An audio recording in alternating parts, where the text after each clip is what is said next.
Hello everyone, welcome back to my channel. This is Alex of Coyote Star Astrology, and this is my new moon in Aquarius video for the new moon in Aquarius on February 11th, 2021, which is around 11:30 a.m. here on Pacific Standard Time. However, please do adjust for your current location on the planet as that time and date may change.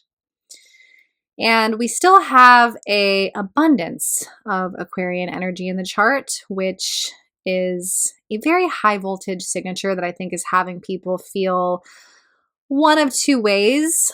Either they're feeling super inspired about making quantum leaps in their life and upgrading everything and wanting everything to feel really new and unique. Or they're feeling kind of like they've blown a fuse and they feel weird and overwhelmed and might also just be experiencing a lot of breakthroughs, which of course can be intense and emotional. So this of course is because when we have this much of any archetype, this is a lot of energy hitting one area of your chart. So it's of course very helpful to know the aspects that this much Aquarius is making to your natal planets, as well as what house they're falling in your own natal chart. If all of this Aquarius is making trines and sextiles, you might be feeling great. If all of this Aquarius is making oppositions and squares, you might be feeling overwhelmed. So either way, it's kind of a land of extremes out there. And I myself have kind of been on a roller coaster ride of feeling both extremes off and on all throughout the day. Aquarius rules the electricity of the body. It rules the voltage, the kundalini, life force, energy. So it's a lot. It's a lot. We are assimilating a lot of information and a lot of change. We are in the splitting off phase of Aquarius. We're in that first decan of Aquarius where things can get kind of weird because we are breaking free of the way that things have always been done. We are in a new frontier, lots of new science and new discoveries, but also there's this feeling of like, wait a minute, we don't know where this goes. We've never done this before. What's happening?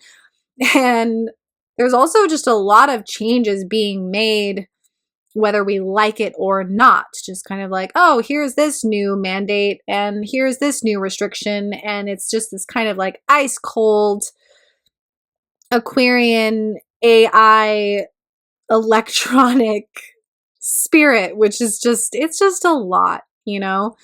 But Aquarius is the visionary. Aquarius is the visionary. It is the seer. And in this way, we have more opportunity than we've ever had to invent a new reality. And that's really kind of what I want to focus on in this video, being that it is a new moon, which is about setting new goals and casting an intention out into the ether to watch it take form over the cycles in the future. So today, when I went out for my walk to clear out my own channel to channel this video for you today, that's often what I do before I do these videos is I get off my phone, I get away from other people, I go out into nature, and I try to clear out the hum of the chatter of other people's frequencies so that I can get quiet and still and attune to the frequencies of the cosmos and the stars and really feel into what they're doing. And it's this practice of becoming a clear channel, becoming a hollow bone. Hollow bone is a Native American teaching about becoming a clear conduit for source energy. Clearing out the blockages, clearing out the distractions or the density so that you can become a clear vessel for spirit to channel through. But this is, of course, a challenge, and especially now when with all of this Aquarius, so much of us are online. connecting and sharing visions and ideas. And a lot of the energy that's been coming through for me is needing to tap into my unique contribution and our unique contribution, and how our channel is separate from the humming and the droning of the collective, the hive. And so as I was sitting there today on my hike, I was grounding, I was sitting on the ground, I was listening to the birds, and I was trying to become this hollow bone so that I could channel through this video for you today. I realized, oh my gosh, Aquarius is a hollow bone. And that's why Aquarius is known to be unique and a visionary and the inventor, and in some cases the freak or the heretic, because Aquarius is tapped in through that Kundalini to expressing that unique soul imprint or that unique idea, and that's what sets it apart from everything else. So I was thinking about all of the souls in my life that embody a lot of Aquarius. And I'm not just talking about an Aquarius sun. I'm talking about my acquaintances or my friends that have come across my path that had like 5 planets in Aquarius, 4 planets in Aquarius. Somebody that's really pulling through that archetype. And I was letting their essence sort of wash over me as I thought of the essence of Aquarius that I could feel coming through their channel. And it's so iconic. The people that came to mind were so iconic and different and authentic in a way that is so raw. It really pushes your edges. It pushes your boundaries because it's unexplored and wild, untamed. People with lots of Aquarius tend to dress really uniquely. They tend to stand out. They tend to have interesting hobbies and interesting interests. And there's something magnetic about that type or that level of authentic expression. And this is what makes it iconic. It's sort of like a rock star type of magnetism because it's so unique and unlike anything else. And in this way, they are that channel for spirit to express through each one of us a different fractal of the divine. And what this new moon is bringing through for me, and what all of this Aquarius energy has really brought into my mind, is how to best embody that uniqueness, that authenticity, which means I basically came up with two challenges that represents, or that presents. One is simply knowing who you are. And the other is loving who you are, which are 2 very different things.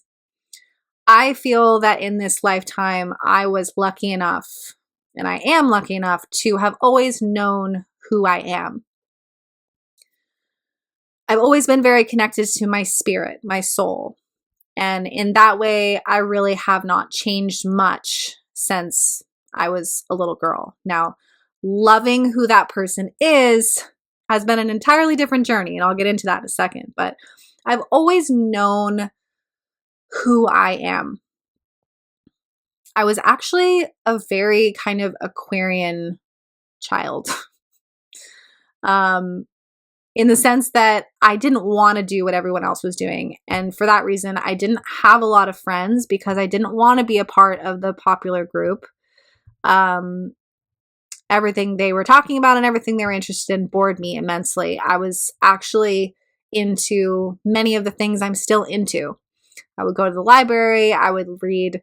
There was like a teeny tiny little shelf of like spiritual and esoteric books. There was probably only about 20 books, and there was books on ghosts, there was books on the Loch Ness Monster, and like 3 astrology books. One was a Chinese astrology book. And I read all of them back to back, especially the astrology books. I was obsessed. I was really into dragons.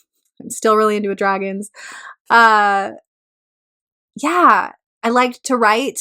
All the things that I love to do now. That's me, you know, that's never going to change. That is who I am. And I've always been connected to that.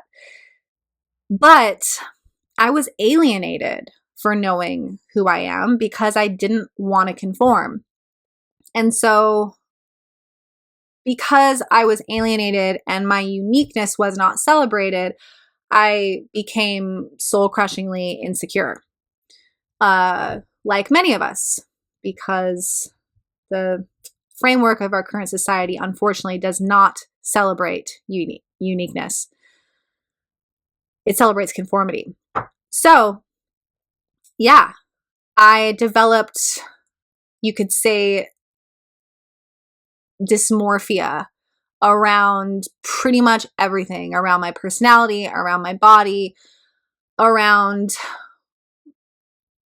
taking up any kind of space on earth. I had dysmorphia and a deep sadness. And this is maybe one of the only regrets I have in my life, is that this took up years of my life that I could have been working on embodiment, you know, engaging and entrenching myself in my hobbies and my interests and my likes.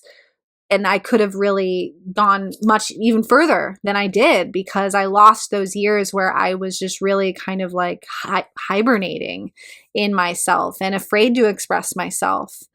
So yeah, I didn't like who I was.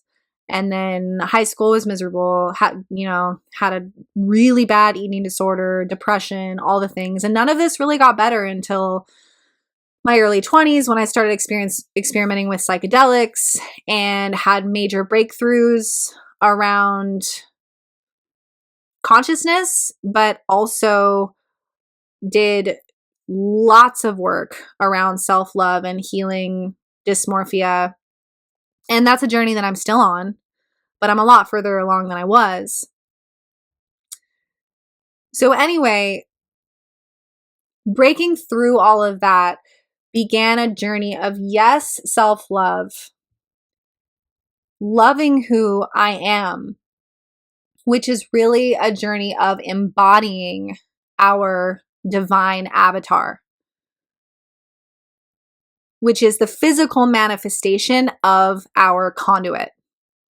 So this is the way that we dress, the colors of our bedroom, the music that we listen to, our essence, our soul imprint.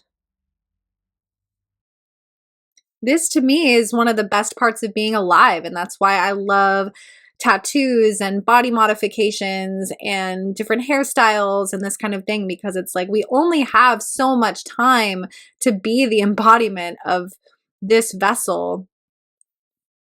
So, you know, spending the time to cultivate and experiment, fully taking on our character and expressing through that character, that avatar.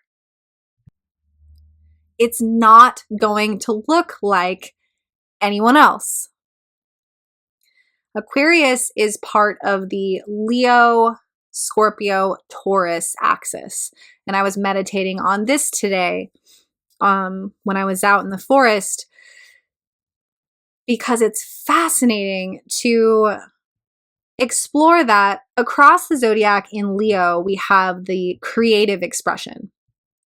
So this is our creativity, but there's something about Leo that is creating to be witnessed, to its expression in order to be seen, right?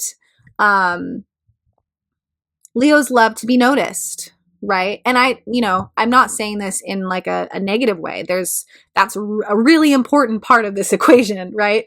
But that part of the equation is the creativity and being witnessed in our creativity.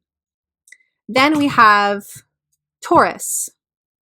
Taurus is about our values. So our ideas of right and wrong, what we choose to put our energy into, the boundaries that we have around other things. These are my values. And then on the other side of the spectrum, we have Scorpio, which is the depth, the deep, deep part of this equation, the transformative element, the magic element, the shamanistic element. This part's almost like our superpower, right? And then Aquarius is the channel, the pure information from source, the data. And then you put them all together, and this makes our divine avatar. It's the calibration of the channel, the values, the expression, and the magic, the transformer. So this is the equation for our avatar. And this new moon is about embracing that unique soul imprint, but also dealing with the resistance that we all encounter when we're trying to express ourselves. And the resistance comes up in the chart in a few different areas. One, the new moon is square to Mars. That's a very frustrating aspect. This aspect can feel like being held back from expressing or doing what we want to do. And then Mercury retrograde has a very strong presence in this chart because it's right next to the new moon. So that's very interesting because the new moon is a yang energy. It's a blooming or an unfolding of an intention, but the Mercury retrograde is a yin energy. It's a pulling back, it's a delay, it's not having all the information or not having the ability to do something because you're waiting or needing to reassess. And then there's the Saturn square Uranus aspect, which we have been talking about and we will continue to talk about because it's happening all year, which is the square off, the battle between the new quantum version of ourselves, the crystalline vision, the future self, Uranus, and the density of our duties and responsibilities and the way we were raised in our programming and the reality of the challenge of life, Saturn. So this whole year, 2021, is the contractions of this birthing process of these new energies and this new version of ourselves. And it's an inhale and an exhale. It's a process. So this new moon is an opportunity to reconnect and revisit those two things. Reconnecting with who we are and reconnecting with how to fully embody who we are through loving who we are. And encountering and moving through any resistance that comes up. So this can be a throat chakra blockage. Throat chakra blockage of not feeling like we can express or say or sing what wants to come through. Or fear. This can be more in our solar plexus of fear of failure, fear of the unknown, fear of being seen. Or then we have the root chakra blockage, which is not feeling fully grounded or having trauma You know, having trauma that we're moving through that's not allowing us to feel safe enough to birth something new. But knowing that regardless of the blockage and the density, that each one of us is still that hollow bone and that channel for the divine. And remembering the importance that we express that the way that no one else will, because if we're not, then we're missing out on this unique opportunity to live life through and as our unique avatar. So sending you all so much love and support as you reconnect with that aspect of yourself. And sending you the confirmation that this is the year that we finally break through those blockages and inhibiting factors so that we can express and create the life that we want to create. So thank you guys so much for tuning in. If you guys would like to reach out to me for a reading, I'm putting my website up there on the screen, coyotestarastrology.com. You can find me there. I am taking signups for readings at this time, and I also want to connect you guys to my Instagram, Earth to Coyote. I do a lot of astrology on my Instagram, especially in my Instagram stories. And if you've enjoyed this video, please do give it a like and a share. I really appreciate it. And I will see you guys in the next video. Love you guys. Bye for now.